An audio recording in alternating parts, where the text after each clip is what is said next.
বাস্তব ক্ষেত্রে পুরান ঢাকা অত্যন্ত ঝুঁকিপূর্ণ।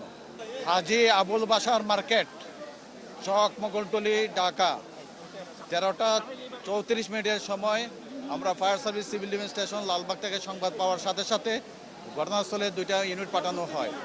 আপনারা জানেন যে চক মোগলটুলি এলাকাটা অত্যন্ত যানজট এলাকা এবং লালবাগ থেকে 2টা ইউনিট ঘটনাস্থলের দিকে রওনা হয় এবং যেহেতু চকবাজারে আগুনটা 8তলা ভবনের 3 তলায় ভয়াবহতার কারণে আমরা হেডকোয়ার্টার থেকে আরও 4টা ইউনিট আমরা ঘটনাস্থলে পাঠাই।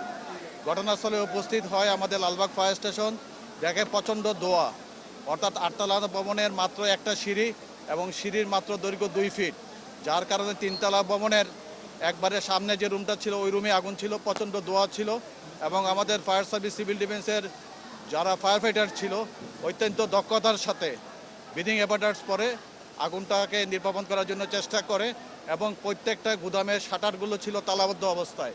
এই তালাগুলো আমাদেরকে খুলতে হয়েছে, অনেক চ্যালেঞ্জ ছিল এই আগুনটা নির্বাপন করতে এবং সাথে সাথে এসে আমাদের সিদ্দিকবাজার ফায়ার স্টেশন থেকে আরও 4টে ইউনিট ঘটনাস্থলে এসে তাদের সাথে কাজে যোগ দেয় এবং আমরা 1 ঘন্টা 45 মিনিটের ভিতরে আগুনটা সম্পূর্ণভাবে নিয়ন্ত্রণে নিয়ে আসতে পারি। এখন আমাদের ভিতরে কার্যক্রম চলমান অবস্থায় আছে।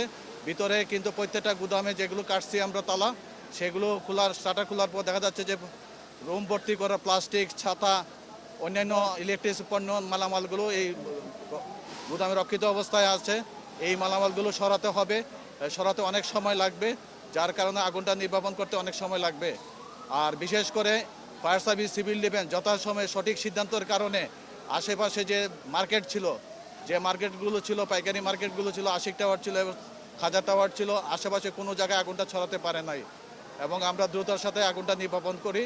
আগুনের ক্ষতি এবং উদ্ধার এই বিষয়ে এখনও বলা যাচ্ছে না, কারণ আমরা আগুন নির্বাপন করার কার্যক্রমে চলমান অবস্থায় আছি।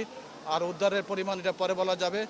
আর আগুনের কারণটা আমাদের একটা কমিটি গঠন হবে, তারপরে আমরা বলতে পারবো। আপনি জানেন যে পুরান ঢাকায় ঐতিহ্যবাহী একটা চকবাজার জায়গা, এখানে দীর্ঘদিন আগে এই বিল্ডিংগুলো হয়ে গেছে এবং এই বিল্ডিংগুলো যে অবস্থায় হয়েছে সেই অবস্থায় অগ্নি নির্বাপনের ব্যবস্থা খুবই কম এবং ফায়ার সার্ভিস সিভিল ডিফেন্স থেকে সেফটি প্ল্যান খুবই কম বিল্ডিংয়ের আমাদের আছে।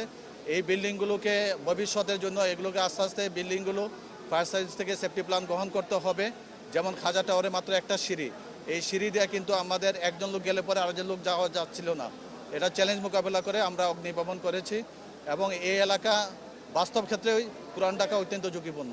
অসঙ্গতি বলতে ফায়ার সার্ভিস সিভিল ডিফেন্সের কোনো অগ্নি প্রতিরোধ ব্যবস্থা ছিল না এবং রাস্তা এক্সিটের সমস্যা ছিল এবং বিশেষ করে যখন আমরা অগ্নি নির্বাপন করতে আসছি, আপনারা জানেন যে এই এলাকায় মানুষই সঠিকভাবে হাঁটাচলা করতে পারে না যানজটের কারণে, যার কারণে আমাদের সবচেয়ে বেশি ব্যাক পাইতেছে। ক্রাউড ছিল অনেক বেশি, আমরা যে গাড়ি নিয়ে দ্রুত প্রবেশ করব সেই রাস্তাঘাটগুলো পরিষ্কার ছিল না এবং আমাদের একটু সময় লাগছে আসতে, যেহেতু আমাদের যানজট ছিল। ধন্যবাদ সবাইকে।